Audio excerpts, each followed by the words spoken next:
के तमाम लोगों को हज आमीन। मुबारक हो हमारे से। हसन भाई, मैं जरा सबसे पहले जो सवाल करना चाहता हूँ, मेरे अंदर जो है ना, मुझे हम लोग आज तक यही सुनते आ रहे हैं कि ये जो अदलिया है, ये कम अज कम अदलिया कम अज कम जो है वो इस एस्टेब्लिशमेंट के साथ एक पेज पर होती थी, और जो भी होता था साथ मिलके होता था, या जो भी हो।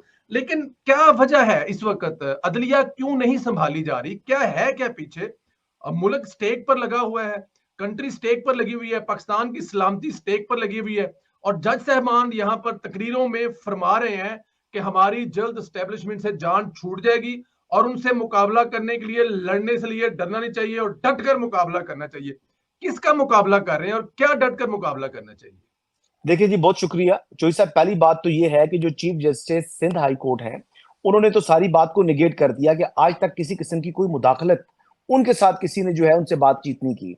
तो लाहौर हाई कोर्ट का चीफ जस्टिस एक बात कर रहा है, और जो चीफ जस्टिस जो है सिंध हाई कोर्ट के, उन्होंने तो वो भी एलिवेट हो चुके हैं सुप्रीम कोर्ट ऑफ पाकिस्तान में, और जो लाहौर हाई कोर्ट के मौजूद चीफ जस्टिस साहब हैं वो भी एलिवेट हो चुके हैं। अब लेकिन अब दोनों की बातों में जमीन और आसमान का फर्क है। और देखिए, जिस तरीके से गुफ्तगू कर रहे थे, यानी जो चीफ जस्टिस है लाहौर हाई कोर्ट के, जिस किस्म की उन्होंने गुफ्तगू की है, वो कोई मुनासिब तरीकाकार नहीं था। आप ये देखें कि जो हमारे माजी में हाई कोर्ट के जज थे, जस्टिस शौकत सिद्दीकी, उन्होंने जब रावलपिंडी बार में खिताब किया तो उसके बाद क्या कॉन्सिक्वेंस उन्होंने फेस किए।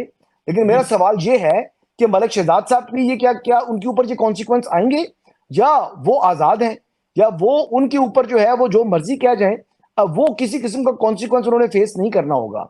तो ये एक चीज बड़ी अहम है। एक चीज तो देखे ना, दोहरा मेयार तो नहीं हो सकता। अगर आपने शौकत सिद्दीकी साहब का मामला सुप्रीम जुडिशल काउंसिल में जाता है और उस मैटर को मतलब इतना तेज रफ्तारी के साथ चलाया जाता है कि उनको दिनों के अंदर नौकरी से निकाल दिया जाता है। मैं नहीं कह रहा इनको नौकरी से निकाल दिया जाए, लेकिन एक बिग क्वेश्चन मार्क है उनके खिताब के ऊपर कि आपने जो गुफ्तगू की या जिस किस्म की बातें आप कर रहे हैं, क्या आपको मीडिया के सामने, कैमरों के सामने इस किस्म की गुफ्तगू करनी चाहिए? क्या आपका कोड ऑफ कंडक्ट इन बातों की इजाजत देता है? देखिए, ज़ाब्ता अखलाक है ना, जजेस का भी कोड ऑफ कंडक्ट है। तो क्या ये उस कोड ऑफ कंडक्ट के ऊपर पूरे उतर रही है? ये चंद सवालात हैं, हो सकता है पूरे उतर रही हो सकता है उन्होंने कोई वॉल्यूशन ना की हो, लेकिन ये मैटर जो है एक दफा डिसाइड तो हो ना, क्योंकि एक जज तो आपने बरतरफ किया, फिर वो जाकर अपीलों में जाकर सुप्रीम कोर्ट में जाकर जब चैलेंज किया तो बाद में आकर अभी कुछ अर्सा पहले वो बहाल हुए हैं। तो ये कुछ मामला इस किस्म का है जो कि मेरे ख्याल से कि सुप्रीम जुडिशियल काउंसिल को भी इस मैटर को टेकअप करना होगा, ये करना चाहिए, क्योंकि आप इस तरीके से इस चीज को छोड़ नहीं सकते। अब देखिए, उन्होंने इंक्वायरी करनी है कि क्या चीफ जस्टिस लाहौर हाईकोर्ट जो बात कर रही है वो दुरुस्त है या वो गलत बयानी कर रही हैं। जो सरगोदा वाले जज साहब जो कि एटीसी के हैं या रावलपिंडी वाले जज साहब हैं, उनकी जो गुफ्तगू वो कर रहे हैं, वो इल्जामात कर रहे हैं, उन्होंने टेस्ट किया है कि वो जो लोग बोल रहे हैं वो बातें तमाम सच हैं, दुरुस्त हैं। देखिए, इस वक्त जो काम शुरू है ना, वो काम शुरू ये है कि एक शख्स फर्दे वाहिद जिसका नाम है इमरान अहमद न्याजी, वो जेल में क्यों है? वो से जो जजेस हैं उनको इस बात की बेइंतहा तकलीफ हो चुकी है कि इमरान नियाजी जेल में क्यों है और हम उसको बाहर क्यों नहीं निकाल पा रहे। असल प्रॉब्लम यह है, पहले नवाज शरीफ की बारी जब थी उस टाइम कोई मसला नहीं था, उस टाइम हर चीज इनको जो है वो ठीक नजर आ रही थी, क्योंकि अब मामला जो है वो हैंडसम का है, या अब मामला जो है जो उनके प्यारे इमरान खान का है, तो लिहाजा उनको अब वो एक तकलीफ और एक कर्ब में मुब्तला हो चुके हैं। मैं उस दिन ये बात कह रहा था, ऑफ द रिकॉर्ड बात हो रही थी हमारी कुछ दोस्तों के साथ, मैंने कहा अगर कल हुकूमत 150 मुकदमात बनाए इमरान खान के ऊपर और तमाम के तमाम मुकदमात में कुछ जो है वो ऐसा एविडेंस भी हो जिसमें उनकी बेल ना बनती हो, ये तब भी उनको बेल देंगे, क्योंकि इन्होंने तो देखना ही नहीं है। ये 9 मई के मुकदमात में आप देख लें कि जो वहां पर मियां वाली में तमाम की बेलें हो रही हैं, रावलपिंडी के अंदर जो है वो जिस तरह मामला चला रहे हैं जो एटीसी के जज साहब हैं, या आप जो सरगोदा वाले जज साहब थे, वो उनके रवैये तो देखें। और डेफिनेटली ये एक बंदा नहीं है, ये ऊपर से जो है कुछ जो हमारे आला अदलिया के जजेस हैं उनके जो है ना वो बेसिकली पुष्टपनाही हासिल है इन जजेस को भी, जो हसन एटीसी भाई, के मुझे जजेस हैं। यहाँ पे जरा आपको टोकने दें, मुझे जरा यहाँ पे टोकने की मुझे इजाजत दें। जी मेरी आदत नहीं है टोकने की जब तक आप मुकम्मल बात ना कर ले मेरा मेहमान। जी कौन कर रहा है, लीड कौन कर रहा है? ये फर्दे वाहिद अगर नहीं है, अब सब जज जो हैं इस वक्त एक एक देखा जाए तो पूरा ग्रुप है, पूरे का पूरा ग्रुप, जहां से जैसे भी है कोई ना कोई तो लीड कर रहा होगा, कोई ना जी कोई तो इनको क्यों बिल्कुल। दे रहा होगा, कोई ना कोई तो इनके बैक साइड पे होगा। तो क्या जी जो इनकी बैक साइड पे हैं, जो इनको लीड कर रहे हैं, जो इनको लेके चल रहे हैं, इतने मजबूत हैं कि वो स्टेट से भी ज्यादा ताकतवर है इस वक्त? ये किसने कहा कि वो स्टेट से ताकतवर है? मैंने तो अगर तलत स्टेट से हुसैन साहब के ताकतवर, प्रोग्राम में जी उस दिन और उससे पहले अली के साथ प्रोग्राम में मैंने अली को भी बता दिया था प्रोग्राम के अंदर, और मैंने यही बात, ये आपका ही प्रोग्राम था ना, यही प्रोग्राम था जी आई बिलीव, जी सोशल मीडिया टॉक शो ही था, जी इसके अंदर ही मैंने ये बात की थी सबसे पहले कि जो रुकावट जो लोग डाल रहे हैं, चाहे वो जुडिशरी से हैं चाहे वो कोई और हैं, उन्होंने तहस नहस हो जाना है। और ये तकरीबन मैं को 20-25 दिन पहले ये बात की थी, और आज फिर मैं वो बात पर अपनी बात के ऊपर कायम हूं।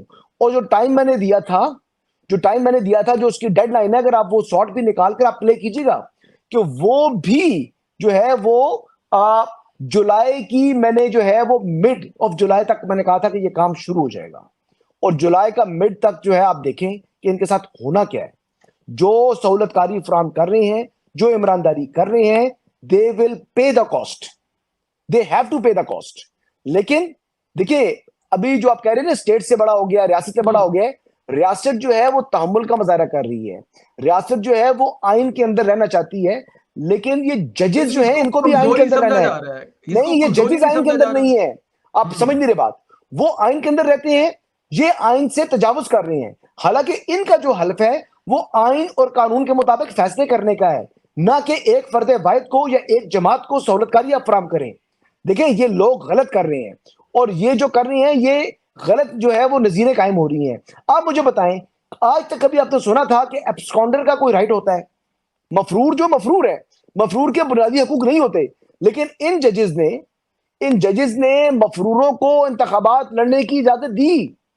क्यों दी? किस कानून के तहत दी? जो पहले जजेस कर रहे थे वो गलत कर रहे थे, या जो आज ये लोग कर रहे हैं ये गलत कर रहे हैं? दोनों में से कोई एक तो ठीक है, दोनों ठीक नहीं हो सकते ना। हम तो यही सुनते रहे कि जी जो बंदा मफरूर हो गया है, एब्सकॉन्डेड डिक्लेयर हो गया है, उसका कोई हक नहीं रहा उसके पास। तो फिर इन्होंने क्या किया, किस तरीके से इलेक्शन लड़ने दी? असल बात क्या है, और ये दूसरी मिसाल देता हूं आपको, कि परवेज रशीद साहब, उनके कागजात नामजदगी इन्होंने एक्सेप्ट नहीं किए। इन्हीं जजेस ने क्या था जी, उन्होंने कहा जी कि पंजाब हाउस मुझे बता नहीं रहा कि मेरे जिम्मे वाजिबुल अदा रकम कितनी है, मैं वो रकम अदा करने के लिए तैयार हूं, या बतौर गारंटी इवन कोर्ट में जमा कराने के लिए तैयार हूं, हाई कोर्ट के अंदर। वो जो जज साहब थे जिन्होंने केस सुना था, वो सुप्रीम कोर्ट एलिवेट हुए हैं अब। वो शख्स आज सुप्रीम कोर्ट का जज है जिसने इनके कागजात नामजदगी रिजेक्ट कर दिए थे। देखिए, एक आदमी, पैसों का ही मामला था ना, कि जी आपने पैसे पंजाब हाउस की अदायगी नहीं की, वो पे कर दें।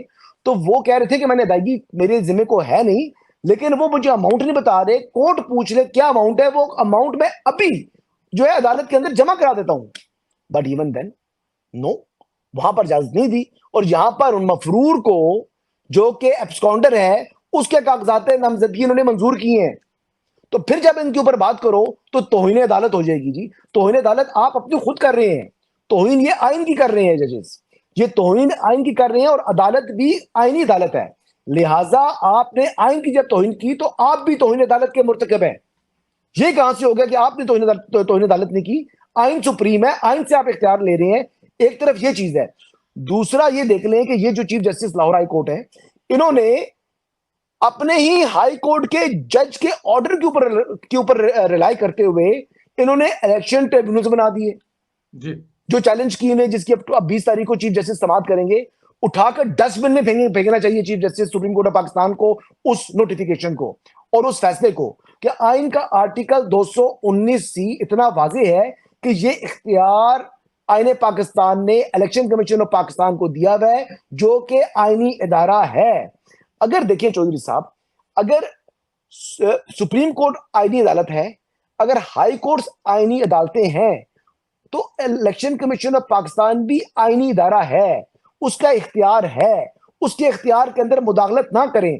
एक तरफ आप कहते हैं जी कि एस्टैब्लिशमेंट को मुदाखलत नहीं करनी चाहिए अदलिया के अमूर के अंदर, तो फिर जनाब तुसी जो करो, जब आप मुदाखलत करें हाई जो इलेक्शन कमीशन के काम में, तो उसको हम क्या काउंट करें?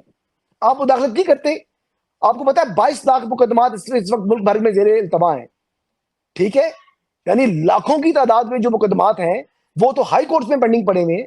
तो ये जो है इस तरह की काम कर रहे हैं, अपना काम करना नहीं तो दूसरे काम में जो है वो मुदाखलत छोड़नी नहीं। ये इनका तर्ज अमल है हमारे जजेस का। दूसरी बात, एक और आपको मैं बात बताता हूं जी इस वक्त जो हमारे बहुत से जजेस ऐसे हैं, उनको शायद ये खुशफहमी हो चुकी है कि वो इमरान खान को रिहा करवा लेंगे।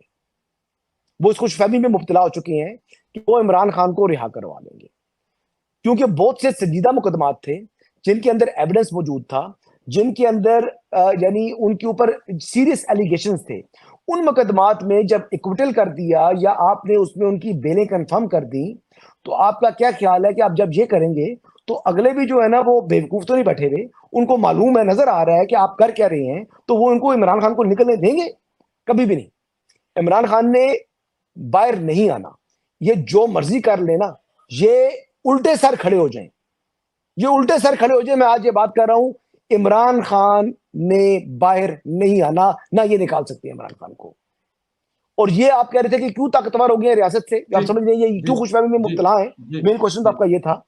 असल में ये बहुत से लोग जो आज इस्टेब्लिशमेंट की मुदाखलत का शोट कर रहे हैं, वावेला मचा रहे हैं, असल में ये खुद पिछली इस्टेब्लिशमेंट के प्रॉक्सीज थे। इनकी अपॉइंटमेंट चेक कर लें बहुत सौ की, ये कैसे अपॉइंटमेंट्स हुई हैं इनकी। ये जो इस्टेब्लिशमेंट के प्रॉक्सीज थे, क्योंकि अब इस्टेब्लिशमेंट जो मौजूदा इस्टेब्लिशमेंट है वो इमरान खान को सहूलतकारी फराम नहीं कर रही, वो एक किस्म की आइन और कानून के अंदर चल रही है, तो इनको ये तकलीफ है कि जी उसको ये फेवर क्यों नहीं मिल रही। आज ये इस्टेब्लिशमेंट इमरान खान के साथ जो है वो हाथ मिला ले और इमरान खान को बाहर निकाल दे और वही पुराने वाला वन पेज दोबारा कायम हो जाए, तो यकीन करें ये इस्टेब्लिशमेंट की गुन गाने शुरू कर देंगे यही जजेस। यही जजेस एस्टेब्लिशमेंट के गुण गाने ये शुरू कर प्रॉक्सीज जो है ना, ये बहुत से लोग जो है वो फैज़याब होकर हाई कोर्ट तक पहुंचे हैं, तो ये उनका एक कंसोर्शियम बना हुआ है और ये लाइक माइंडेड थे, ये प्रो इमरान खान थे। ये वो जजेस हैं जो कि इस वक्त जो है वो कमांड इनको मिली हुई है और इस वक्त ये अपने जुडिशियल जो ऑर्डर्स दे रहे हैं, और ये इनके जो ऑर्डर्स हैं वो वक्त दूर नहीं है, मैं देख सकता हूं, वो वक्त दूर नहीं है कि ये ऑर्डर दें और इनके ऑर्डर इंप्लीमेंट ना हो। तो क्या करेंगे? इनके पास, जज के पास होती है मोरल अथॉरिटी, ऐसे ऑर्डर मत दें जिन पर अमल दरामद रुक जाए, आपकी तस्दीक होगी, आपका मजाक उड़ेगा। मुझे जरा ये बताएं, ये जो लाहौर हाई कोर्ट के चीफ जस्टिस साहब हैं, उनकी बेटी के बारे में कुछ खबरें चल रही हैं, क्या हकीकत है उसमें कि एक्सीडेंट किया है, 2 लोगों को वो उसमें हलाक हुए हैं और वो केस अभी तक जो है वो वज़ीर आज़म की टेबल पर पड़ा हुआ है, क्या हकीकत क्या है इसमें? सर ये ऐसा कुछ वाकया तो एक सुना है मैंने, लेकिन मैं इसका विटनेस नहीं हूँ। मुबीना तौर पर जो बताया जाता है, चूंकि जो उनकी साहबजादी हैं, वो मुबीना तौर के ऊपर उनसे जो टक्कर हुई और जो है वो हलाकत हुई है, 2 लोगों की बता रहे हैं, और उसमें गाड़ी भी वो लाहौर हाई कोर्ट की गाड़ी इस्तेमाल कर रही थी, ये बात है। लेकिन मेरे पास कोई इसकी कंफर्म एविडेंस नहीं है, ना ही मैंने इस केस को फॉलो किया हुआ है सच। वही जैसे जो आप देखते हैं कि सोशल मीडिया के ऊपर या दीगर व्हाट्सएप ग्रुप्स के अंदर आप पढ़ते हैं, लेकिन ऐसी अगर कोई बात हुई भी है तो बिल्कुल जज की अगर साहबजादी हैं और अगर उन्होंने किसी का मर्डर किया हुआ है तो या तो दियत देकर वो अपने आप को क्लियर करा लें, और अगर ऐसा मामला नहीं है तो फिर कानून और कानून के मुताबिक मामले को आगे बढ़ना चाहिए। But I am not well aware about this जो पर्टिकुलर सब्जेक्ट के हवाले से। लेकिन इन जजेस के हवाले से बहुत बहुत से किस्से इस सीने के अंदर दफन है, बहुत बहुत से वाकयात हमें मालूम है, बहुत से वाकयात हमारे दोस्तों को मालूम है, जो कि लाहौर बेस्ड हैं, जो कि सिंध बेस्ड हैं, जो कि केपी के बेस्ड हैं। तो वो बहुत सी बातें जो हैं वो मौजूद हैं, सबके इल्म में भी हैं, तो वो सरफेस के ऊपर आते हुए ज़्यादा वक्त नहीं लगता, वो बातें भी आ जाती हैं। इनके जो बिहाइंड क्लोज डोर्स जो इनके करतूत हैं, ये काट दीजिएगा, बिहाइंड क्लोज डोर्स जो इनके जो है वो एक्शंस हैं, वो जो है वो बाज़ाहिर जो है वो लोगों के इल्म में है। उनकी वीडियोस तो नहीं बनी हुई, लेकिन किस्से कहानियां उन्होंने खुद ही सुनाई हुई हैं कुछ लोगों को, तो वो किस्से कहानियां ट्रैवल होकर हमारे तक भी पहुंच जाते हैं, उनके करीबी दोस्तों तक भी पहुंचे हुए होते हैं। तो कई जगहों पर जो है वो कुछ ना कुछ एविडेंस भी मौजूद है, हर एक वाक्य का एविडेंस नहीं है, लेकिन कुछ वाकयात के एविडेंस भी मौजूद है। बिल्कुल ठीक है। सुप्रीम कोर्ट में आ रहे हैं जो मौजूदा चीफ जस्टिस साहब हैं, यहाँ पर भी आके यही कुछ चलेगा या यहाँ पर आकर कोई रुस्तख जिसे कहते हैं कि इजी हो जाएंगे? नहीं, वहां यहाँ पर आकर तो वो मतलब या जूनियर मोस्ट होंगे या ठीक है। वो जो जो है थर्ड लास्ट जूनियर होंगे। तो मेरे ख्याल के मुताबिक इनका तो यहाँ पर तो बेंच तो उनको मुश्किल ही मिले इस टाइम। तो अभी तो ये बेंच में नहीं, ये बेंच अपना बेंच तो इनका होगा नहीं, इनको किसी के बेंच में बैठना पड़ेगा। तो अब देखते हैं कि आगे क्या करते हैं या किस तरीके से को इतनी कोई आइन और कानून के हवाले से कोई इतनी इनकी ग्रिप नहीं है कॉम्पिटेंस को। He is not a very competent जो है वो जज जिस तरह कहते हैं। बाबर सत्तार के हवाले से अगर आप बात करें तो बाबर सत्तार एक लायक जज है, उसकी कॉन्स्टिट्यूशन के ऊपर ग्रिप है, उसको मामलात कुछ मालूम है। लेकिन माजरत के साथ जो chief justice Lahore high court हैं वो को इतने ज्यादा, अगर आप समझ लें कि कोई बहुत ही एस किस्म के जो है वो लॉ एक्सपर्ट है या कोई ऐसी चीज है, तो ऐसी चीज कोई नहीं है। वो जिस तरीके से वो आगे बहुत से जजेस आगे, इफ्तिखार चौधरी साहब ने भी भर्ती किए, उसके बाद भी कुछ जजेस ने कुछ चैम्बर के जरिए आते हैं। मैं तो कहता हूं कि हाई कोर्ट की जजेस की जो अपॉइंटमेंट है इसके तरीकेकार को बड़ा सख्त होना चाहिए, क्योंकि बाद में इन्होंने एलिवेट होकर सुप्रीम कोर्ट में आना होता है। तो इस चीज को थोड़ा सा इसका मैकेनिज्म जो है थोड़ा बेहतर होना चाहिए, जो कि मेरे ख्याल से इसके अंदर बहुत से फ्लॉज हैं। बल्कि मैं तो ये कहूंगा कि डिस्ट्रिक्ट जुडिशरी से भी ऊपर एलिवेशन होनी चाहिए जी हाई कोर्ट में, क्यों ना हो। क्या वो उन्होंने एलएलबी नहीं किया हुआ? ये किसी चैम्बर के साथ आप आ जाए या किसी जज के चैम्बर में आप रहे हुए हैं या वहां से आपका कोई कोई लाइन बनती है तो उस तरीके से आप जो है वो हाई कोर्ट तक पहुंच जाए, ये कहाँ का इंसाफ है? कहाँ लिखा हुआ है कि जो सेशन जज है उसको हाई कोर्ट में नहीं आना चाहिए? आना चाहिए, बिल्कुल आना चाहिए। बिल्कुल ठीक है। ये जो सरगोदा वाला जज था जो खत लिखा था, तो क्या थी, हकीकत थी? और बाद में उन्होंने कहा मेरे घर के बिजली के मीटर उतार दिए, गैस के मीटर उतार दिए, हालांकि ऐसा कुछ नहीं था। तो ये क्या ये कोई बहुत ये बहुत हल्की बातें हैं, ये बहुत मैं कह दूं कि गिरी हुई बातें हैं। ये वो जज साहब ने जो किया, जो बातें की हैं, तो मुदाखलत है। आप नाम लिखो उसका, आप उसके खिलाफ एफआईआर की एप्लीकेशन दो, आप उसके खिलाफ पर्चा कटाओ। खाली आप जुडिशियल ऑर्डर लिखकर जनाब वो आगे से कंप्लेन भेजने हैं चीफ जस्टिस को कि मुझे परवाह नहीं है, मिलने की बात की आपको, क्या आपके पास क्या एविडेंस है कि वो बंदा आईसीआई का था? आपने क्या किस तरीके से, हो सकता है कि आईबी का कुछ बंदा हो वो सबूत? आईसीआई का बन के बात कर रहा हो सकता है स्पेशल ब्रांच का बंदा हो वो आईसीआई का बंदा बन के बात कर रहा हो सकता है कोई इंडिविजुअल हो जो कि आईसीआई का बंदा बन के बात कर रहा हो। ये साइबर क्राइम करने वाले जो लोग कॉल्स कर रहे होते हैं, बहुत से ऐसे जो है वो फेक सेक्टरीज भी चल रहे हैं। और सरगोदा टाइप के इस तरह के इलाकों में तो वैसे ही जो है वो नौसरबाज जो है वो बेनता घूम रहे हैं। वो किसी तरीके से भी कोई भी जो है वो किसी किस्म का एडवांटेज लेना चाह रहा हो, हमें क्या मालूम। ये तो हकीकत उनका वन साइड वर्जन है। अगर मान भी ले कि वो बात सच बोल रहे हैं या उन्होंने जो है वो बात की, ऐसी किसी कॉल आई और वो वाकई आईसी का बंदा था, even then is a one side version. मैं इस पर क्यों यकीन करूं? जब तक मैं दोनों फ्रीकैन की बात ना सुनूंगा मैं उसको मानूंगा ही नहीं। लेकिन यहां पर जज साहब क्या करते हैं, चीफ जस्टिस जो है वो लाहौर हाई कोर्ट, वो सिर्फ अपने बंदे की बात सुनकर उसी को ही सच मानकर आपने बयान कर दिया। आपके उस जज साहब के साथ साथ अटैच थे, आप साथ बैठे हुए थे। इसी तरह मैं आपको बताऊं कि जो इस्लामाबाद हाईकोर्ट के भी कुछ जजेस हैं जिन्होंने, मोहसिन अख्तर कियानी साहब ने जिस तरीके से वो नाम नेहाद जो के शायर हैं, क्या नाम है उसका, पीटीए वाला जो गिरफ्तार रहा है कश्मीर से, अभी बेल हुई उसकी, जी, आज उसका मैंने नाम रिलीज भी कर फरहाद दी है। फरहाद फरहाद अहमद अहमद फरहाद फरहाद अहमद फरहाद हाँ अहमद फरहाद। वो अहमद फरहाद साहब के मामले के ऊपर कितना शोर डालते रहे हैं कि सेक्टर कमांडर से मुझे बंदा चाहिए, वजारत दिफा मुझे बंदा दे। बंदा निकला जाकर जो है वो खुद रूपोश था, जाके निकला कश्मीर से।